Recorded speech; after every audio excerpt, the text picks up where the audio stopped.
So when you think about every worry that you have, every self-doubting thought that you have is almost like a prayer that you want that in your life.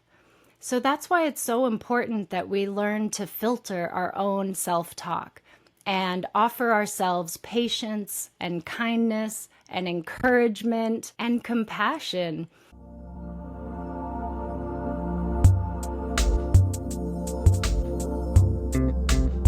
Welcome to the Love Coach in My Pocket podcast. I'm Whitney Coburn, a dating and relationship expert and love coach, but I wasn't always an expert. Far from it. After battling years of heartbreak, I finally cracked the code to love. And now I'm here to share that hard-earned wisdom with you. You're in for a treat, getting the guidance you never learned growing up. Whether you're here for practical dating tips, expert relationship advice, or deep talks on healing, this podcast is your go-to resource for lasting love. Get ready to feel uplifted, inspired, and empowered in your love life. Hi, welcome back to the Love Coach in My Pocket podcast. I'm your host, Whitney Coburn, love coach and dating and relationship expert. Today we are going to talk about something near and dear to my heart, which is the power of our self-talk. So everybody kind of knows that in order to have a loving relationship, we need to first love ourselves. But most of us don't really know if we love ourselves, how much we love ourselves, how much should I love myself, or how to improve our self-love. There's been a lot of talk about self-care and self-care Saturdays, but what I have found is somebody can be getting manicures and bubble baths and doing self-care, but still when they make a mistake, beat themselves up, call themselves stupid, I'm an idiot, of course no one would want me. We are more mean to ourselves than we would be to almost anybody. We all have this inner voice dialogue constantly running. From the moment we wake up until nighttime, right? Did I turn off my stove? Oh, I'm tired. Oh, I need to call mom. What's on my list? What should I wear Friday night? Oh, I need to lose weight. Oh, I need to get back in the gym. Whatever it is, this voice is just constantly going. Unless we meditate, embody, there are practices that we do specifically to quiet this voice. Which I do highly recommend because we need to take a break from it.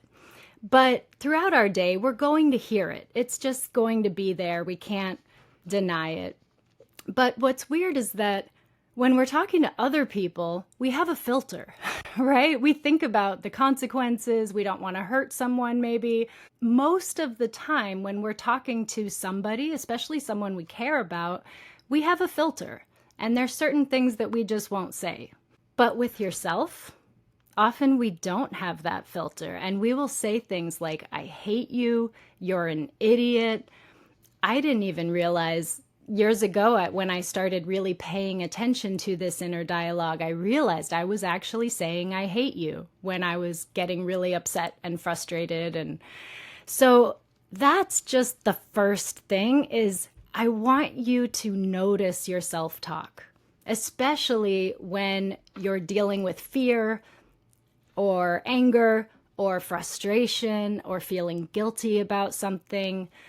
Watch what you say to yourself. Journal about this. Notice it. Awareness is always the first step. And I have a quiz on the app, the Love Coach in My Pocket app. So I highly encourage you to download it. And just look for the SelfCompassion quiz. You should see it there in the free content. Because what I have found is self-compassion is one of the greatest components of self-love. So instead of just worrying about self-care, we need to also pay attention to how we treat ourselves, how we talk to ourselves.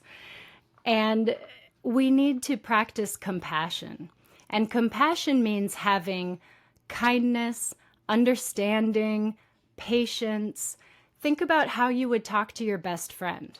right? Let's say that you really liked someone you went out with and they ghosted or rejected you and you're feeling like crap, or you're going through a breakup. Sometime when you're just really stressed and emotional, how do you talk to yourself? Most people will go into that judgment. That inner critic will come out and everything is wrong. It's like these crap-colored glasses, right? We have rose-colored glasses when we're delusionally optimistic, and then we've got these crap-colored glasses when we're in a mood and in a funk and going down that downward spiral. So we need to catch ourselves. We need to catch that dialogue and practice speaking to yourself with kindness and understanding. A trick that I have employed that works is imagining yourself as a 6-year-old. We all have that inner child and that inner critic, and those two are often at odds, fighting each other. And that's why we can be going through something where part of us wants to do this and part of us wants to do that. Part of us wants to have comfort and check out from the world and rest and heal. And then the other part of us is judgmental and critical and doesn't let us do that. So it's important that we recognize that these are separate parts of us and that we can manage the relationship between the two of them by consciously paying attention to what we say to ourselves and how we say it, right? Because how we say something is important as well. So self-compassion is so awesome because it's not, I'll talk about some of the common myths and why we don't practice self-compassion. One is that we feel like we're spoiling ourselves, that if I give myself an inch, I'll take a mile, right? Like if you're overworked and overtired and you need to take a rest, some of us just won't even allow that because you're worried about the consequences. You're worried that if you do it one day that it'll become a pattern or a habit. But the reality is we often can find little pockets and opportunities to give ourselves what we need. And that's an important part too, to just ask yourself, what do I need right now? And if you're in the habit of always taking care of others, maybe work owns a lot of your time and energy, when you are constantly giving and not receiving, and exerting and not replenishing, giving from your empty cup without filling it for yourself, you will have a consequence. You will hit a wall. You might burn out. You might blow up at somebody that you care about. So instead of waiting until it gets really, really bad, it's better just to cut that off at the pass and offer yourself some compassion. So I teach that there are 3 steps to compassion. The first one is awareness. So you stop, you acknowledge what you're feeling. What am I feeling? And we're looking for feeling words here, right? Most people, when we talk about how you're feeling, they just say good or bad. Or there's always something on this spectrum of not too bad, I'm okay, I'm terrible, I've been better. It's always on a scale of good to bad.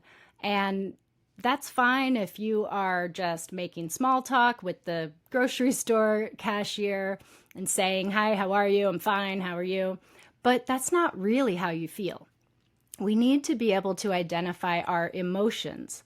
Are you feeling sad, scared, tired, overwhelmed, happy, joyful, calm, excited? We need to get familiar with these feelings and notice them.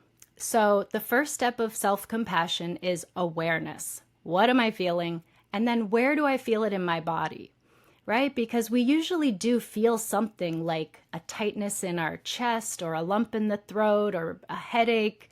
Maybe we feel jittery and shaky. There's always some kind of feeling, right? Butterflies in the stomach. It's important to notice, pay attention to your body and see how you're feeling. The second step to practice self-compassion is kindness. And kindness means that we offer soothing words and soothing touch. So when we're upset, overwhelmed, angry, sad, whatever it is, we want to talk to ourselves like we would talk to that 6-year-old self. You know what? You did your best. It's gonna be okay. You'll make it through this. This too shall pass. Words of encouragement, like, it's not over yet. You still have a chance. You could still go for it. You got this, right? It's not all about soothing and relaxing and just dipping out of life. It's sometimes about inspiring and motivating and encouraging ourselves with compassion, instead of beating ourselves up and trying to motivate ourselves because, well, you're going to be a loser if you don't do this, or you're too fat, you need to work out. These are not good ways to motivate yourself. Science proves that we actually get a little bit less energized when we beat ourselves up in that way or say something mean. So our self-talk is so important because it affects how you interact, how you show up. It affects everything in your life. So step 2 is kindness. We say soothing words to ourselves, but we also need to add in some soothing touch. Because when you're stressed out, when you're in fight or flight or freeze or fawn, then you need to de-stress. You need to activate the parasympathetic nervous system, P for peace. So that parasympathetic nervous system starts to release your hormones and bring you back down to a centered, calm state. And only when we're back in our centered, calm state can we actually think clearly and make good decisions and take the next action, right? Have you ever noticed that when you're in the middle of a heated argument and your stress level rises and your heart rate rises, that you say things that you regret or wouldn't normally say, or you do things that you regret and wouldn't normally do? So the first step is to calm ourselves down. And that's another reason why I love self-compassion so much as a practice, because it changes your inner voice dialogue. It changes how you talk to yourself, but it also decreases your stress level and helps you to get out of stress so that we can be more level-headed. And let me tell you, that works wonders in relationships. Because most of the time in our relationships, one of the biggest problems is that we're stressed. Could be from something outside the relationship, or it could be something inside the relationship. But we are not going to have good interactions with our partners when we're stressed. Even on dates, when you're really nervous and stressed, you might not act like yourself. You might be jittery, or you might freeze up. So it's important that we have a way to activate that calming part of our nervous system. And self-compassion is a great way. The third step of practicing self-compassion is common humanity. And this has 2 parts. One, it's about connecting with other people and not being alone, not isolating yourself. And the other part is recognizing that you're human. You're not a machine. You can't just go and be there for everyone and do everything all the time. You have feelings, you have needs, you have a body that needs to be taken care of, a mind that needs to be taken care of. There's just so much that we need to be aware of when we start talking about our self-talk. We all have that inner critic, right? So when your self-talk is really negative, and especially when it gets absolute, right? Like, I'm never gonna meet someone, or I'm always gonna be this way, or I could never. Catch yourself, because those are usually exaggeration. Like, that's a sign that what you're saying is not true.